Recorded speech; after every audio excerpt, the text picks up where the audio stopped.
Hello folks, and welcome to a new Music Alerts video where I show you what music-based physical formats I have received this week. Got a fair amount of vinyl for you, but there's some CDs to begin with, so let's begin with them. First up is a certain Edward Cochrane.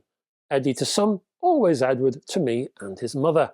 In Session is a 36-track compilation and shows that Cochrane wasn't just a singer of hits, but also a writer, producer, arranger, and specifically in this case, a session player behind a host of names, large and small. He was also a pioneer. He was the guy who introduced the unwound third string on the guitar to be better able to bend notes up a tone.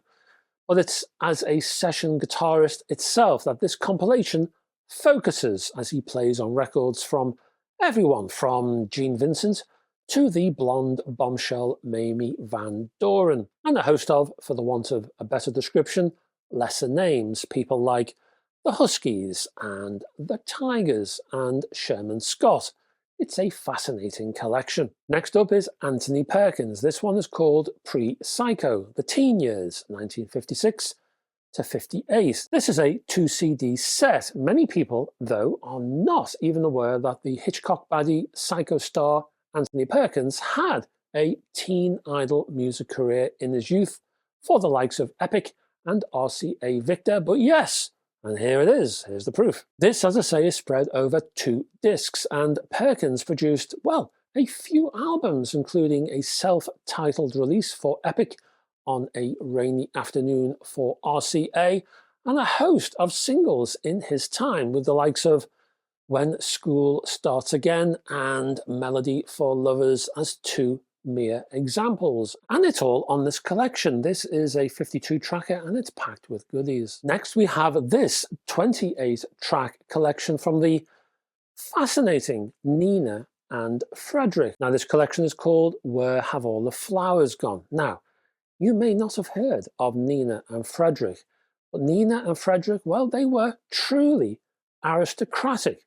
They had rather upstanding families, terribly important were their families, and they were all based in Denmark. Thing was, though, from around 1959, they were also incredibly popular in the UK, right through the 60s, and also a fair bit into the 70s. Well, Nina was, but I'll get to her in a second. Now, if you've ever watched early episodes of the very popular Morecambe and Wise TV comedy variety show on the BBC, then you will have seen Nina and Frederick, and later on, just Nina. I think the pair, I think they split at some point, I think during the later 60s, but Nina herself carried on as a solo artist. She even appeared in 1 or 2 comedy sketches with the boys.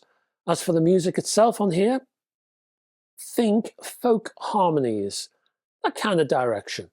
It's very nice, very middle of the road, you might say, but very nice. Now, later on, as time moved on, well, our Nina became a minor movie star.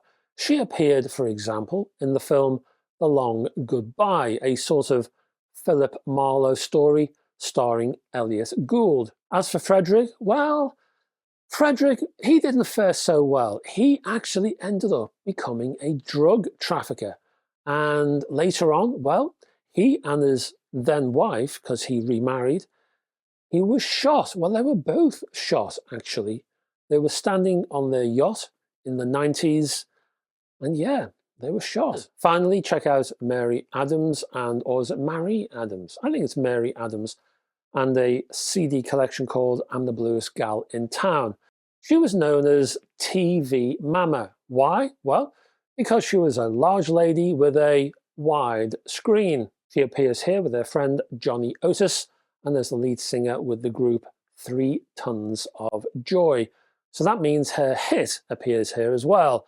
A track which I'm sure you know, Mama, He's Making Eyes at Me, and that's on this CD. Now, anyone who remembers the late and rather tragic figure, the Scottish singer Lena Zavaroni, well, they'll remember that song. First up, we have a couple of reissues, actually, not new issues, but reissues from the German audiophile label Speaker's Corner. For me, Speaker's Corner produced the best vinyl pressings in the world. Many pressings out there from different labels are very good, very nice indeed. Some are excellent, but Speaker's Corner, I think they're the best. In terms of their tape source processing, in terms of their 100% analog approach, and even some so-called analog pressings are not, and also the actual pressing of the disc itself, which takes place at the German outfit Palace. Top notch. Or the two reissues I have here, one is Harry Belafonte's Belafonte at the Greek Theatre, all the way back in 1964. Now this was located in the Hollywood Hills, and it's a live double album, and it packs in, well, about a month's worth of performances from the great man himself. And you can really hear the connection between the man and his audience on this release. Next up is Henry Mancini and the music from Peter Gunn, the original TV soundtrack from 1959. And oh, that twangy guitar. This is 100% classic sound.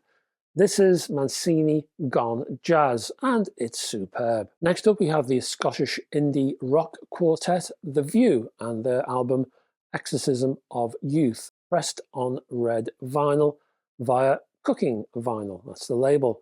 The band itself, well, they kind of remind me of the pre-Brit-pop UK bands of the time. People like In Spiral Carpets, for example.